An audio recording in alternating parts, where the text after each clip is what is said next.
ถ่ายคลิปพี่น้องกะน้องเลี้ยงเฮาหากะมาจะจดซื้อเนาะสบายดีโดยสบายดี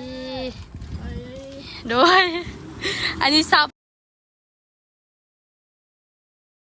เอาพี่น้องเปิดภาพมาอีกมื้อนี้เนาะกะพ่อกำลังใส่คือเก่ามื้อนี้กะเป็นฮอดแล้วมื้อกินงะพี่น้องกะกินเรียบร้อยแล้วเมื่อกี้นี่เอื้อยละน้อยทางทีมงานเพิ่นกะมาเพื่อนน้องไซเนาะแต่บ่ได้ถ่ายคลิปน้องไซก็ได้มีแต่ทางพ่อเนาะถ่ายคลิปพี่น้องกะน้องเลี้ยงเฮาหากะมาจะจดซื้อเนาะสบายดีโดยสบายดีโดยอันนี้สาวเพชรอันนี้ซื้อยังนี่อยู่บ้านใดโดยเพิ่นอยู่บ้านน้องไซเองสาวแค่เนาะพี่น้องพอดีว่าเพิ่นคอติดรถไปนำเมื่อกี้นี่ไปจดซื้อเนาะพี่น้องก็เลยเพิ่นมาลิ้นน้ำนี่แหละฮู้จักน้องเลี้ยงฮู้จักตอนไปจดซื้อเมื่อกี้นี่หมู่ใหม่เด้อว้าวแม่ผักนัวผักโตในเด้อผักเนื้อผักโตในเด้อผักเนื้อผักโตในเด้อโดย FC อันนี้แม่นน้องแค่น้องพี่น้องคาไผฮู้บ่มีไผฮู้ดอกฮู้อยู่ตอนนั้นเราเข้าอยู่ได้กองบ่มันตั้งแต่กี้พุ่นแต่ส่งสิบ่มีไผฮู้ดอกพี่น้อง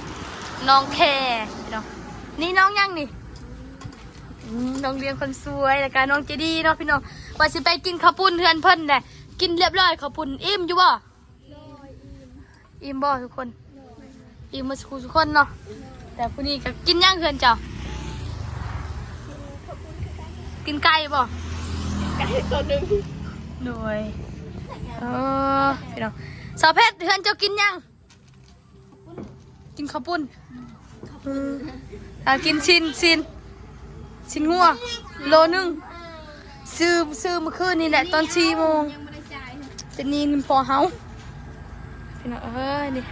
ทางน้องเลี้ยงเพิ่นกับมาลินเนาะพี่น้องตั้งแต่เมื่อกี้นี่แหละสงสัยกับบริท้ายคลิปกำลังสิกลับเนาะอยู่ห้องได้เฮาโตะกับไพ่นี่2 คนนี่บ่นี่2 คนนี่เฮาจะคนฝึกกับคนฉลาดเด้นี่คนฉลาดไม่ฉลาดนี่คนฉลาดเฮาคนฝึกบ่ใช่แบบเราฮู้หนังสือแล้วเนาะบ่แต่เฮาได้คะแนนเลยเดียวเหรอเราได้คะแนนหลายเนาะใครคนฝึก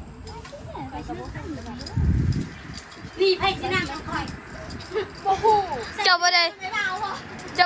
ไปเขียนโตะ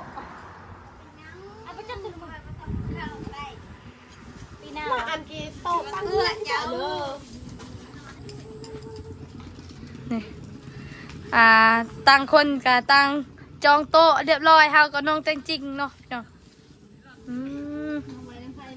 น้องว่าเจ้านั่งกับน้องใครก็ได้ใครสินั่งมันแฟนคอย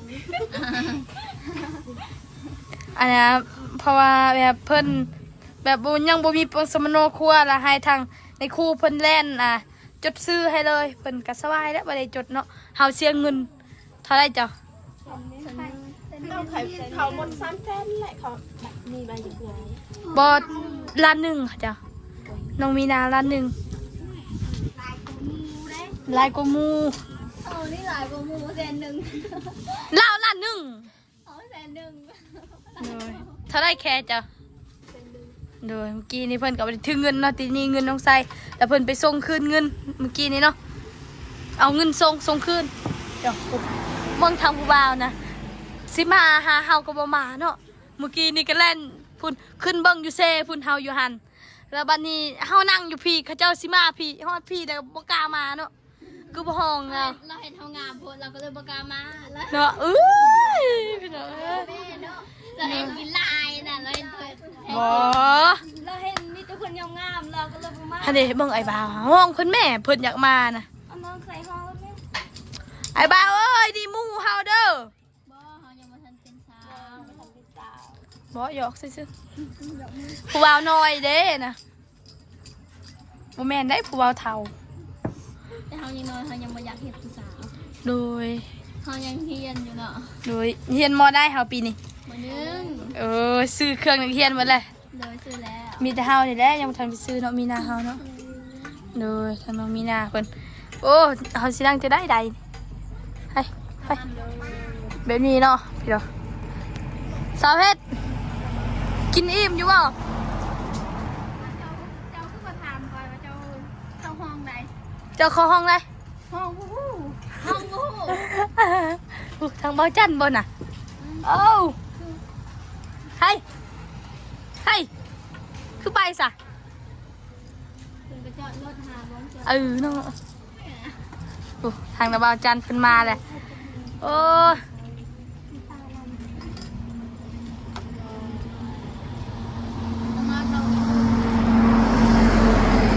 ไป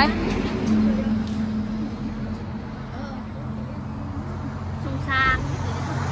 โอ้น่ะคนบ้านเฮาผู้ใดวัยรุ่นน่ะเด้อยู่นี่ภายในเป็นหนังสือกว่าหมู่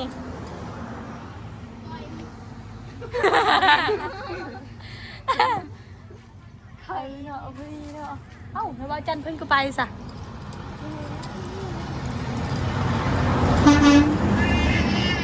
โอ้แล้วบ่าวจันเพิ่นไปแหละใส่จอดรถซื่อๆนะบ่าวนี่คือเพิ่นสิข้าวเวียกอะไรพี่น้องไปไทยปัจจัยบ่พี่น้องโอ้ใส่หมู่เฮานะเพิ่นบ่มาจักเทื่อ ใช่มูจ้ะมูจ้ะมัน บ่น้องละตีบ่เห็นนะไผสิหยอกเขาเจ้าเป็นพี่น้องกันเนาะนี่โอ้ยต่างคนก็ตามอิ่มนั่งซ้ำเว้ยบ่ผิดอิ่มนำซ้ำร้านแบบนี้แหละเนาะกะกินอิ่มเรียบร้อยเดี๋ยวก็สิออกเมื่อเนาะอันนี้ฝนก็สิตกล่ะ มาแต่ สิไปกินข้าวบ่แม่นสิไปกินข้าวปุ้นเทือนน้องเลี้ยงน้องเจดีกินเทือนเจ้าเนาะรอบนี้เนาะ แม่เพื่อนไม่รู้เรียนเพื่อนเรียนงาน ดีเลย คอยซื้อข้าวแล้วก็ซื้ออย่างหม้อระยางไปซื้อ จะไปซื้อตอนไหน เมื่อวานบอกตอนเช้านี่มันซื้อเลย เนาะ พอ หมดเท่าไหร่ มันร่างกาย โดยโว้ยป้าไอ้บ่าวนี่คือดื้อแท้เห็นฟักใส่เลยเนาะคือน่าจะเห็นห้องงามเกินไปไหม เห็นของงานก็เพื่อนแบบนั้นใช่ค่ะใช่ เห็นห้องงามเกินปุยมุยเนาะ ได้มึงนะเขาไปเปลี่ยนหัวรถ เลยพี่น้องเอาละ หัวรถ ใส่ หัวรถ โดย ถ้ามึงเคยไปเน้นเคยเห็นปักโต๊ะ โดยไปบ่ไปวันนี้เฮาสิขอโตวก่อนพี่น้องลำลาจบคลิปเพียงสำนีก่อนก็สิไปเพื่อนน้องเลี้ยงต่อพี่น้องไปนะบ่ไปบ่ ไม่แหละ7 นาทีเลยกว่า7 นาที 7 นาทีเอาพี่น้องก็สำหรับคลิปนี้น้องจะขอโตวก่อนลำลาจบคลิปเพียงสำนีก่อนเพื่อพี่น้องก็ขอบคุณผู้ใหญ่ใจบุญ FC ทุกท่านเนาะคือพี่น้องติดตามนะครับส้มเนาะเพื่อพี่น้องสำหรับคลิปนี้ไปแล้วเด้อสบายดีเด้อ สวัสดี สบายดีโดยบ๊ายบายพี่น้องไปแล้วเอาไปออกไปใส่อยู่ใส่นี่เอาแต่มาเลย ใส่น้ำเผาก็ได้เอาพี่น้องสำหรับคลิปนี้ไปแล้วเด้อสบายดี